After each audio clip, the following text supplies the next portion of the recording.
Hi friends, food and travels T വിയിലെ പുതിയൊരു വീഡിയോയിലേക്ക് എല്ലാവർക്കും സ്വാഗതം. അപ്പോൾ നമ്മൾ ഇന്നിവിടെ പരിചയപ്പെടാൻ പോകുന്നത് ഒരു എഗ് മലായി മസാല ഉണ്ടാക്കാനായിട്ടാണ്. അപ്പോൾ നമ്മൾ ഈ വീഡിയോ കാണുന്നതിന് മുമ്പ് ഈ വീഡിയോ സബ്സ്ക്രൈബ് ചെയ്യാത്തവരായിട്ടുള്ള ആൾക്കാരും പുതിയ ആൾക്കാരും ഈ വീഡിയോ ഒന്ന് സബ്സ്ക്രൈബ് ചെയ്യുക. അപ്പോൾ നമുക്ക് ഈ എഗ് മലായി മസാല എങ്ങനെയാണ് ഉണ്ടാക്കുന്നതെന്ന് നമുക്കൊന്ന് പരിചയപ്പെടാം.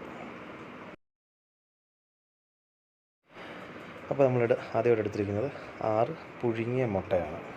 പിന്നെ 3 സവാള ചെറിയ പീസായിട്ട് അതിന് 3 സവാളയും ഒരു 4 പച്ചമുളകും. പിന്നെ ഓരോ ടേബിൾ സ്പൂൺ വീതം മല്ലിപ്പൊടി, ഗരം മസാല, കുരുമുളക് പൊടി, ആവശ്യത്തിന് ഉപ്പ്. പിന്നെ 200 ml പാലാണ്. ഇത് തേങ്ങാപ്പാലല്ല, നോർമൽ മിൽക്കാണ്. ഇനി നമുക്ക് ആദ്യമായിട്ട് ഒരു മിക്സി എടുത്തിട്ട് മിക്സിയിലേക്ക് നമ്മൾ കട്ട് ചെയ്ത് വെച്ചിരിക്കുന്ന ഓനിയനും നമ്മുടെ ആ പച്ചമുളകും കൂടി ഈ മിക്സിയിലേക്കൊന്ന് ഇടാം. നമ്മൾ ഈ മിക്സിയിലിട്ട ഈ ഉള്ളിയും പച്ചമുളകും കൂടെ നമുക്ക് മിക്സിയിൽ വെച്ച് ജസ്റ്റ് ഒന്ന് നല്ല ഒരു പേസ്റ്റ് പരുവത്തിലാക്കി എടുക്കാം. കണ്ടോ, ഈ ഒരു പരുവത്തിലാക്കി പേസ്റ്റ് പോലെ എടുക്കണം. ഇനിയിപ്പോൾ നമുക്ക് ഒരു പാൻ അടുപ്പത്ത് വെച്ച് ജസ്റ്റ് ഒന്ന് ചൂടാക്കാം. അതിലേക്ക് ഒരല്പം എണ്ണയും കൂടെ ഒഴിച്ചു കൊടുക്കാം. ഈ എണ്ണ ഒന്ന് ചൂടായി കഴിയുമ്പോഴേക്കും നമ്മൾ റെഡിയാക്കി വെച്ചിരുന്ന ആ മസാല, ഉള്ളിയും പച്ചമുളകും കൂടെ അടിച്ചു വെച്ചിരുന്ന മസാല ജസ്റ്റ് ഒന്ന് നമുക്ക് ഒന്ന് വേവിച്ചെടുക്കാം. ഇത് ഏകദേശം ഒരു ബ്രൗൺ കളറാകുന്നിടം വരെ നമുക്കൊന്ന് വരട്ടി കൊടുക്കണം. ഇതിപ്പോൾ ഏകദേശം ഒന്ന് വെന്ത് വന്നിട്ടുണ്ട്. അന്നേരത്തേക്ക് നമുക്കിതിലേക്ക് ഒരു മീഡിയം വേവായി കഴിയുമ്പോഴത്തേക്ക് ഇതിലേക്ക് നമുക്കൊരു ഇഞ്ചിയും വെളുത്തുള്ളിയുടെ പേസ്റ്റ് കൂടെ ഒന്ന് ചേർത്ത് കൊടുത്തേക്കാം. അത് നല്ലപോലെ നമുക്ക് മിക്സ് ചെയ്ത് കൊടുക്കാം. ഇഞ്ചി വെളുത്തുള്ളി പേസ്റ്റ് ഇതെല്ലാം കൂടെ ഒന്ന് ബ്രൗൺ കളറായി കഴിയുമ്പോൾ നമ്മൾ മാറ്റി വെച്ചിരുന്ന നമ്മുടെ ആ പാലും കൂടി ഇതിനകത്തേക്ക് മിക്സ് ചെയ്ത് കൊടുക്കുക. ഇത് നല്ലപോലെ ഒന്ന് പാലും ആ മസാലയും കൂടെ നല്ലപോലെ ഒന്ന് ഡയലൂട്ട് ആവണം.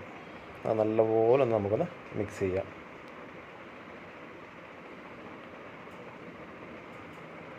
അപ്പോൾ ഏകദേശം നമ്മുടെ മസാല പാലുമായിട്ടൊന്ന് നല്ലപോലെ മിക്സ് ആയിട്ടുണ്ട്.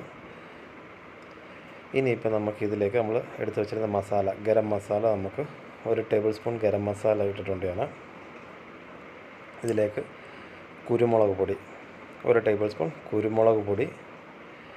ഇനി മല്ലിപ്പൊടി, ഒരു ടേബിൾ സ്പൂൺ മല്ലിപ്പൊടി.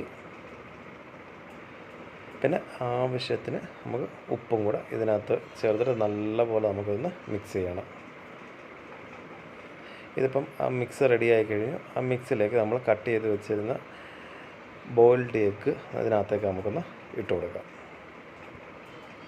ഈ മുട്ട ഓരോരോ പീസായിട്ട് നമുക്ക് ഇതിനകത്തൊന്ന് ഇട്ട് കൊടുക്കാം.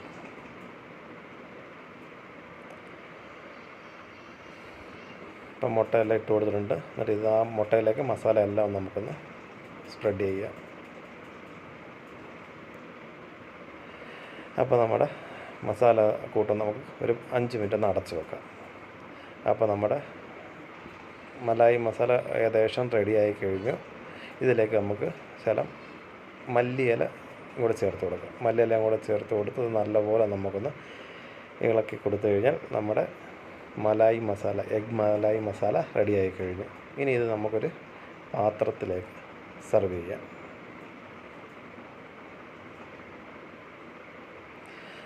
അപ്പോൾ നമ്മുടെ എഗ് മലായി മസാല തയ്യാറായി കഴിഞ്ഞിട്ടുണ്ട്. ഇത് രാവിലെ ചപ്പാത്തിയുടെ കൂടെയോ നമ്മുടെ ഉച്ചയ്ക്ക് ചോറിൻ്റെ കൂടെയും ഏതൊരു ഡിഷിൻ്റെ കൂടെയും കഴിക്കാൻ നല്ല സൂപ്പർ ഡിഷാണ്. ഇതെല്ലാവരും ട്രൈ ചെയ്ത് നോക്കണം. നല്ല അടിപൊളി ടേസ്റ്റി ആയിട്ടുള്ള ഡിഷാണ്. ഇതെല്ലാവരും ഒന്ന് ട്രൈ ചെയ്ത് നോക്കുക. അപ്പോൾ അടുത്ത വീഡിയോയിലേക്ക് കാണും വരെ ബൈ ബൈ.